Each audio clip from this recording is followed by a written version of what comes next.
CM Pushkar Singh Dhami ने हरिद्वार जिले के लक्सर बाढ़ प्रभावित क्षेत्रों का जायजा लिया। हवाई सर्वेक्षण करके जानी स्थिति। चमोली में देर रात हुई मूसलाधार बारिश के कारण बद्रीनाथ हाईवे बंद, यात्रियों को सुरक्षित स्थान पर रुकने की नसीहत।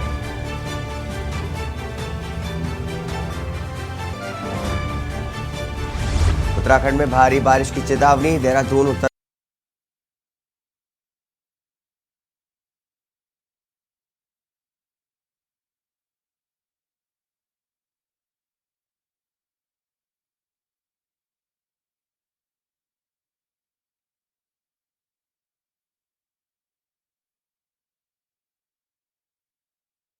उत्तराखंड में आज 17 जुलाई को रहेगा हरेला पर्व का सार्वजनिक अवकाश, बैंक भी रहेंगे बंद, प्रशासन ने लिए फैसले।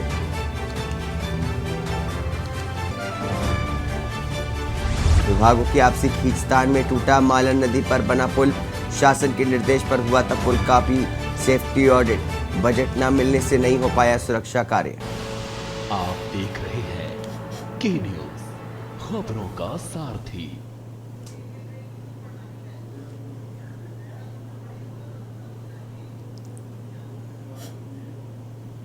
नमस्कार, स्वागत है आपका खबर उत्तराखंड में। मैं हूं आपके साथ हारिस। राजधानी देहरादून से अहम खबर आपको बता रहे।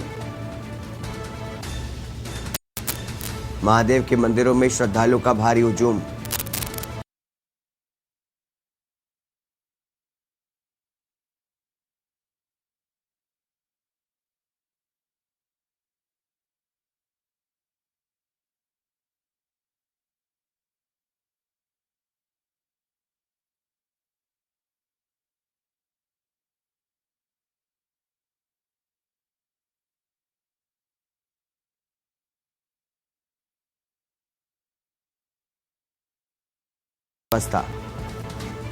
तो देहरादून में सावन के दूसरे दिन शिवालयों में उमड़ी भीड़।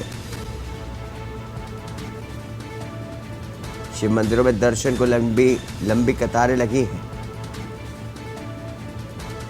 महादेव के मंदिरों में श्रद्धालुओं का भारी हुजूम देखने को मिल रहा है। भीड़ के मद्देनजर प्रशासन की चाक चौबंद व्यवस्था। देहरादून से खबर, जहां पर सावन के दूसरे दिन शिवालयों में उमड़ी भीड़। शिव मंदिरों में दर्शन के लिए भक्तों का हुजूम देखने को मिल रहा है।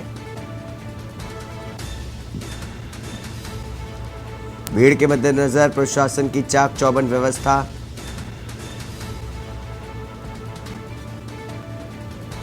तो देहरादून से जानकारी आपको बता रहे हैं, जहां पर सावन के दूसरे दिन भक्तों की भीड़ जो है वो शिव मंदिरों में दर्शन करने के लिए उमड़ पड़ी है।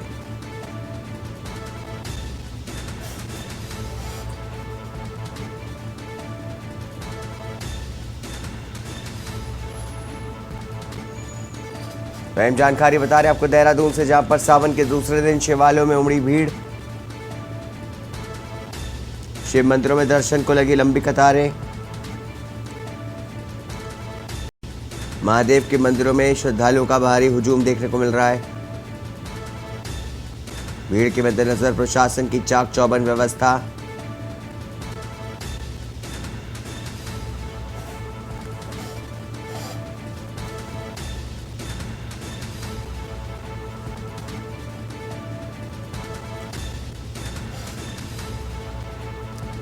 तो महादेव के मंदिरों में श्रद्धालुओं का भारी हुजूम। इसी खबर पर अधिक जानकारी के लिए राम गोपाल हमारे संवाददाता हमारे साथ जुड़े हैं। राम गोपाल, आपसे जानना चाहेंगे, जिस तरीके से आज सावन के दूसरे दिन शिवालयों में भक्तों की भीड़ जो है वो जमा होती हुई दिखाई दे रही, क्या कुछ बताएंगे? बिल्कुल, देखिए हरीश, सावन का सोमवार है आज और हरिद्वार के जो तमाम घाट हैं, हर की पौड़ी सहित जो श्रद्धालु हैं, देश विदेश से श्रद्धालु हरिद्वार पहुंच रहे हैं। वहाँ जो गंगा जल है कहीं ना कहीं वो भरने के बाद शिवालयों का रुख भी कर रहे हैं। और मैं पंचलेश्वर नाथ महादेव मंदिर पर मौजूद हूँ। अपने कैमरे से दिखाना भी चाहूंगा कि जिस तरीके से जो श्रद्धालु हैं वो भगवान शिव की पूजा अर्चना कर रहे हैं और सुबह से ही जो है मंदिर में श्रद्धालुओं का जो है तांता लगा हुआ है। यानी कि देख सकते हैं कि जिस तरीके से पहले भगवान शिव की जो आराधना होती है उससे पहले नंदी महाराज की पूजा की जाती है, क्योंकि भगवान शिव तक अपनी जो मनोरथ है, कहीं ना कहीं मन्नतें हैं वो हैं। यानी कि यदि पंचलेश्वर नाथ मंदिर के इतिहास की बात कर ले, क्योंकि महाभारत काल से इसका नाता जुड़ा है, और ये कहा जाता है कि जो पांडव थे चित्र विचित्र उनके पूर्वज, उन्होंने यही अग्नि में दग्ध होकर अपने प्राण त्यागे थे।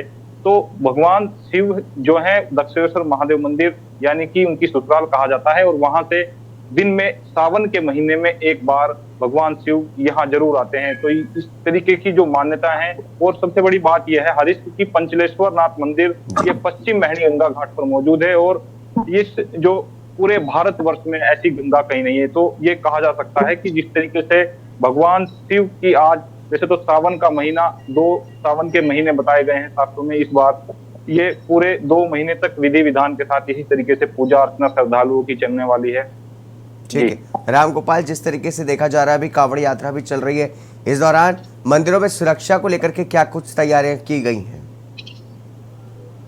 बिल्कुल हरीश, देखिए लगातार जिस तरीके से सावन शुरू होने से यानी कि 4 जुलाई से सावन शुरू हुआ था, उसी को लेकर के प्रशासन द्वारा पहले ही ये रोड मैप तैयार कर लिया गया था, क्योंकि देश विदेश से जो दूसरे राज्यों से भी जो श्रद्धालु हरिद्वार पहुंचते थे उनको लेकर के तमाम व्यवस्था की गई थी कि जिस तरीके से बाहर से श्रद्धालु आते हैं उनको लेकर के कोई परेशानी का सामना ना करना पड़े। और मंदिरों में भी इसी तरीके से जो है पुलिस प्रशासन ने जो है जो ऐसी व्यवस्था है वो की है। उसी को लेकर के तमाम जो शिवालय हैं हरिद्वार और देहात क्षेत्र के, क्योंकि देखिए हारिस क्योंकि इस बार जिस तरीके से लक्सर और देहात क्षेत्र में बाढ़ की स्थिति देखने को मिली है, यानी कि जो बाढ़ है कहीं ना कहीं उसने ऐसे 60 से अधिक ऐसे गांव हैं जिनको अपनी आगोश में ले लिया, कनेक्टिविटी कट चुकी है। तो तमाम ट्रैक को लेकर के एनडीआरएफ और एसडीआरएफ की जो टीमें हैं वो लगाई गई, लेकिन फिर भी श्रद्धालुओं का जो एक साहस है वो यहाँ देखने को मिल रहा है। सुबह से ही लोग जो है मंदिरों में आकर के शिवालय में जलाभिषेक कर रहे हैं भगवान भोलेनाथ पर, कि जिस तरीके से बेलपत्र और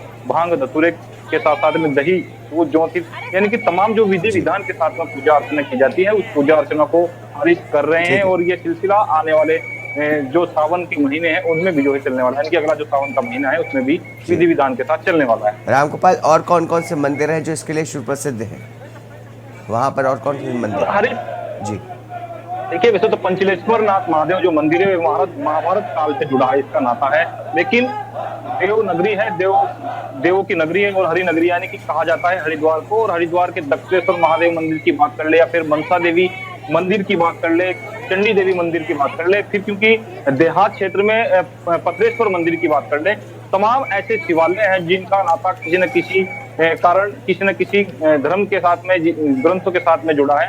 ये मान्यता है, इसी मान्यता को लेकर के दूर दराज से श्रद्धालु इन शिवालयों का रुख करते हैं सावन के महीने ही नहीं, क्योंकि हरिद्वार में जो अनेकों यात्राएं चलती हैं, 4 धाम की यात्रा चलती है, उसी को लेकर भी कहीं ना कहीं पहले जो 4 धाम यात्रा है उसका मुख्य द्वार हरिद्वार को कहा जाता है। और हरिद्वार में सबसे पहले जो श्रद्धालु प्रवेश करते हैं, उसी के बाद यहाँ के शिवालयों में, और शिवालयों के बाद फिर आगे की जो यात्रा है उसका प्रस्थान किया जाता है। इसी को लेकर के, क्योंकि सुबह से ही जो श्रद्धालु, क्योंकि सावन का इस बार ये पहली बार हुआ है, और कुछ श्रद्धालु है हमारे साथ में, इनसे बातचीत करेंगे। क्या नाम है आपका? इन्हें क्या विशेषता है मंदिर को लेकर के? प्राचीन महाभारत कालीन मंदिर है, और इसमें यहाँ पश्चिम महणी गंगा है जो सही पूरे विश्व में कहीं नहीं बहती है। और आज सावन माह का दूसरा सोमवार है, और बराबर पूजा अर्चना किस तरीके से की जा रही है? जैसे शास्त्रों में कहा जाता है कि बेल पत्र दही दूध चढ़ा जाता है, क्योंकि जिसकी जैसी मन्नत है भगवान शिव को एक लोटा जल चढ़ाने से मन्नतें पूरी होती है। जी, मैं बताना चाहूँगा, जैसे श्रद्धा है, जो भी मतलब कोई फल चढ़ाता है, कोई फूल चढ़ाता है, कोई मिष्ठान चढ़ाता है, कोई जल चढ़ाता है, कोई दिया जलाता है, श्रद्धा के अनुसार जो भी अपनी मन्नतें मांगता है उसकी मन्नतें पूरी होती है। और ये महाभारत कालीन मंदिर है। और भी श्रद्धालु हैं। आपका क्या नाम है? मनोज, कहाँ से आए हो? जीवन रेड्डी से जल चढ़ाने के लिए आए हो? कैसी मन्नत लेकर के आए? यहाँ बहुत प्राचीन मंदिर है, ये बहुत पहले से हम पूजते मानते आ रहे हैं, लेकिन कोई बहुत ध्यान नहीं दे रहा है, अभी तक ध्यान नहीं दिया है। कहा जाता है कि यहाँ 5 पेड़ी जो है सोने की 5 ब्रह्मवृक्ष के पेड़ थे, इस तरह की मान्यता है। 5 पेड़ी थी, 5 पेड़ थे, पीपल पेड़ थे।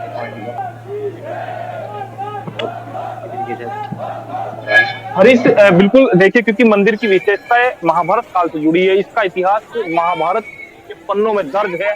आज भी जो है ये इतिहास तोड़ नीति है, क्योंकि पांडव जो थे यहाँ जो आकर के कहीं ना कहीं जब उनके पूर्वजों के मन में मनसा के पाप आए थे, उसके बाद उनको कहा गया था कि आप जहाँ पश्चिम वाहिनी गंगा बहती है वहां पर जाकर के इन पापों से आपको मुक्ति मिलेगी। तो यहीं आकर के उन्होंने अग्नि में दग्ध होकर के अपने प्राण त्यागे थे। 5 यहाँ ब्रह्मवृक्ष के पेड़ भी हैं, और जबकि पूर्वांचल की जो बाढ़ आई थी उस बाढ़ में जो है 4 ब्रह्मवृक्ष के पेड़ बह गए थे। अभी भी एक ब्रह्मवृक्ष का पेड़ यहाँ मौजूद है। लेकिन मंदिर का इतिहास बहुत महाभारत कालीन है। सावन के महीने में भगवान शिव यानी कि दक्षेश्वर मंदिर जो है वो भगवान शिव को ससुराल कहा जाता है। वहां से यहाँ सावन के महीने में एक बार जरूर अवश्य आते हैं। ठीक है रामगोपाल, जिस तरीके से आपने बताया और भक्तों से भी बात की, उससे साफ जाहिर होता है भक्तों में भारी उत्साह देखने को मिल रहा है। और बहुत बहुत शुक्रिया तमाम जानकारी विस्तार से बताने के लिए। तो आपको बता दें कि आपने देखा किस तरीके से शिव मंदिरों में दर्शन के लिए लंबी कतारें लगी हुई हैं। बता दें कि सावन का आज दूसरा दिन है। बताया जा रहा है कि जिसको लेकर के तमाम श्रद्धालु शिवालयों में उमड़ पड़े हैं। तो देहरादून में आप देख सकते हैं सावन के दूसरे दिन किस तरीके से जो है भारी भक्तों की भीड़ जो है उमड़ पड़ी है। दर्शन के लिए लंबी कतारें लगी हुई हैं।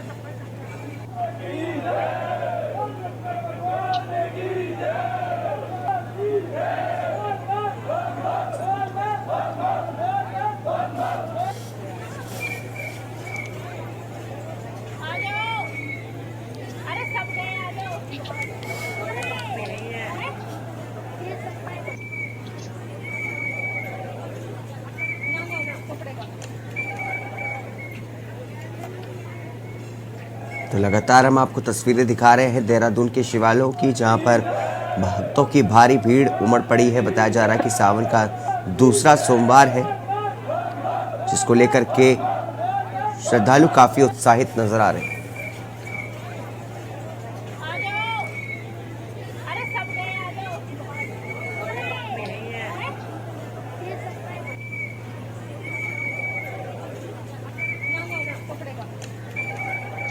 इस बीच रुकेंगे छोटे से ब्रेक के लिए। ब्रेक के बाद जल्द हाजिर होंगे। आप देख रहे हैं के न्यूज, खबरों का सारथी।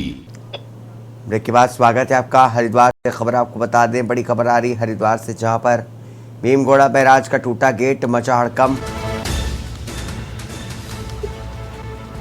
पहाड़ों पर हो रही भारी बारिश से उफनाई गंगा। गेट नंबर 10 के तेज बहाव को ना झेल सका। यूपी सिंचाई विभाग द्वारा संचालित होता है बैराज। उत्तर प्रदेश सिंचाई विभाग के आला अधिकारी पहुंचे। अधिकारियों ने घटना की लीपापोती करनी शुरू कर दी है। पुराने हो चुके गेट को बदलने की मिल चुकी है स्वीकृति। बता दें कि कावड़ मेले में जाम के चलते नहीं आ सके थे गेट। तो अहम जानकारी बता दें आपको हरिद्वार से, जहां पर भीमगोड़ा बैराज का टूटा गेट, मचा हड़कंप। पहाड़ों पर हो रही भारी बारिश से उफनाई गंगा। गेट नंबर 10 गंगा के तेज बहाव को ना झेल सका। यूपी सिंचाई विभाग द्वारा संचालित होता है बैराज। बता दें कि उत्तर प्रदेश सिंचाई विभाग के आला अधिकारी मौके पर पहुंचे हैं। अधिकारियों ने घटना की लीपापोती शुरू कर दी। पुराने हो चुके गेट को बदलने के लिए मिल चुकी थी स्वीकृति। कावड़ मेले में जाम के चलते नहीं आ सके थे गेट। हरिद्वार भीमगोड़ा बैराज का टूटा गेट, मचा हड़कंप। पहाड़ों पर हो रही भारी बारिश से उफनाई गंगा। गेट नंबर 10 गंगा के तेज बहाव को ना झेल सका। यूपी सिंचाई विभाग द्वारा संचालित होता है बैराज।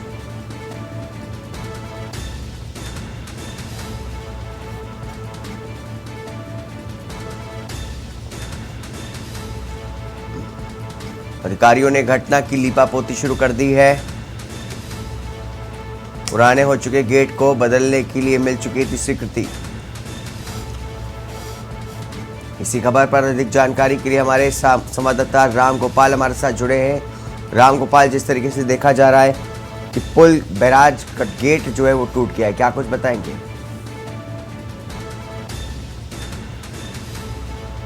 फिर देहात क्षेत्र की बात कर ले, क्योंकि पूरे हरिद्वार जिले की जो त्रासदी इस बार देखने को मिली है, क्योंकि ज्यादातर बारिश होने के कारण और जो बढ़ता जलस्तर है गंगा नदियों का, कहीं ना कहीं वो चिंता का सबक जरूर देहात क्षेत्र के लोगों के लिए बना है। लेकिन कल से जिस तरीके से अलॉटमेंट लगातार प्रशासन के द्वारा किए जा रहे थे कि देहात क्षेत्र में लगातार, क्योंकि जो गंगा का जलस्तर है, पहाड़ों पर हो रही बारिश के कारण पानी छोड़ा जाएगा गंगा में, तो उसी को लेकर के प्रशासन सतर्क जरूर दिखाई दे रहा था। लेकिन जो भीमगोंडा बैराज है, वहां जो 10 नंबर का गेट है, यानी कि जब पानी ऊपर से छोड़ा गया तो जो 10 नंबर का गेट है वो उस पानी के तेज बहाव को नहीं रोक झेल सका। उसी का एक जर्जर हालत जरूर यहाँ बैराज की हम कहेंगे, क्योंकि ये यूपी सिंचाई विभाग की जो घोर लापरवाही कहीं ना कहीं सामने आ रही है। इसी की वजह से कहीं जो ऐसी त्रासदी है कहीं ना कहीं देहात क्षेत्र में देखने को मिलती है यदि समय रहते इसका प्रबंध नहीं किया जाता। क्योंकि जिस तरीके से गेट नंबर 10 जो टूटा है और टूटने के बाद वहां अधिकारियों में जिस तरीके से आपाधापी मची है, फिर अधिकारी लिपापोती के साथ में सफाई देते नजर आए हैं कि सावन के कावड़ की वजह से जो है इन गेटों को जो है स्वीकृति तो पहले ही मिल चुकी थी, लेकिन इनके जो बदलने का जो समय था कहीं ना कहीं, यानी कि गेट नहीं आ सके भीड़ की वजह से। तो ये कहा जा सकता है हरीश की इसको लेकर के जो सिंचाई विभाग है उसकी जो लापरवाही है वो यहाँ सामने दिखाई दे रही है। कहीं ऐसी जिस तरीके से लक्सर और देहात क्षेत्र में पहले ही त्रासदी देखने को मिल रही है और प्रशासन लगातार कल सुबह से ही अलर्ट कर रहा था कि गंगा में पानी छोड़ा जाएगा। गांव और देहात क्षेत्र में जाकर के पुलिस और प्रशासन के जो अधिकारी थे वो लगातार अलॉटमेंट कर रहे हैं कि भाई गंगा के किनारे ना जाए, खेतों के किनारे ना जाए, क्योंकि जो टिहरी डैम है वहां से पानी छोड़ा जाएगा और पानी छोड़ने के बाद के कहीं ना कहीं जो गंगा का जलस्तर है वो बढ़ सकता है, खतरा हो सकता है। तो यानी कि लगातार प्रशासन अलर्ट कर रहा था और जो त्रासदी से लक्सर और खानपुर के क्षेत्र के जो लोग हैं वो झेल रहे थे। और यही कारण है यदि पानी ज्यादा छोड़ा जाता तो कहीं ना कहीं ये स्थिति जो है और भयानक हो सकती थी। हरीश जी, राम गोपाल, जिस तरीके से आपने बताया कि भारी बड़ी स्थिति हो सकती थी, अगर ये लापरवाही तब होती जब कांवड़ यात्रा वहां से गुजर रही होती तो कितना बड़ा नुकसान हो सकता था। बिल्कुल, एसडीआरएफ वैसे तो प्रशासन लगातार जो है प्रयास कर रहा था कम पानी छोड़ने के साथ ही कांवड़ियों को सकुशल, यानी कि जिस तरीके से निर्विघ्न सकुशल संपन्न कराने का जो एक प्रशासन का फैसला था, कांवड़ को संपन्न कराया जाएगा। लेकिन यदि ये बैराज उस समय टूट जाता तो कई की जिंदगी जो है जान को जोखिम में डाला जा सकता था, क्योंकि ये कहा जा सकता है कि जिस तरीके से प्रशासन, हालांकि किस्मत सही रही है कांवड़ियों की, और जो इस तरह में ये जो गेट नंबर 10 को अब पानी के बहाव, तेज बहाव को नहीं झेल पाया है, ये कहा जा सकता है कि जब प्रशासन ने स्वीकृति प्रदान इन बैराज को लेकर के कर दी थी, क्यों आखिर समय रहते इनको नहीं बदला गया। तो ये कहीं ना कहीं जो सिंचाई विभाग है उसकी लापरवाही हमारे सामने नजर आ रही है। ठीक है राम गोपाल, बहुत बहुत शुक्रिया।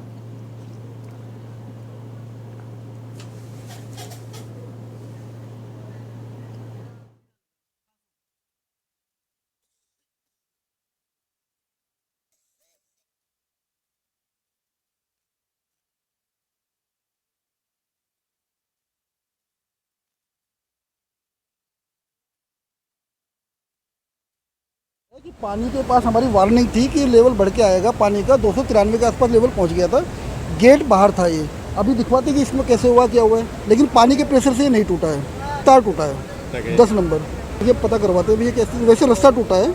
पानी का लेवल इस समय 292.95 है। पानी वहाँ से श्रीनगर से पानी छोड़ा गया है 1 लाख क्यूसेक से पानी पड़ा हुआ है। प्रशासन अलर्ट है और इतना पानी हमने परसों ही पास कराया है।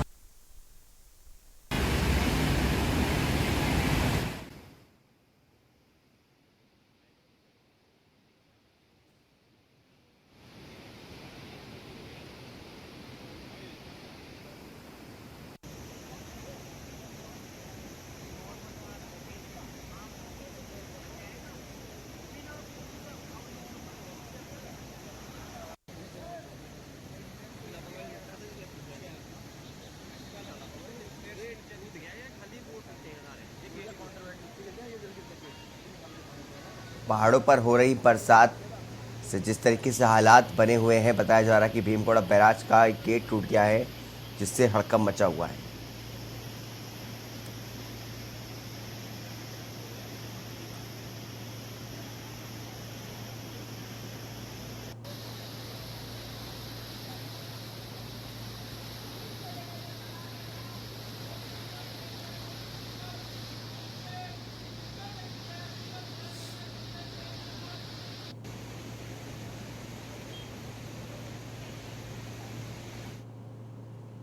इसी के साथ खबर उत्तराखंड में बस इतना ही। दीजिए इजाजत, नमस्कार।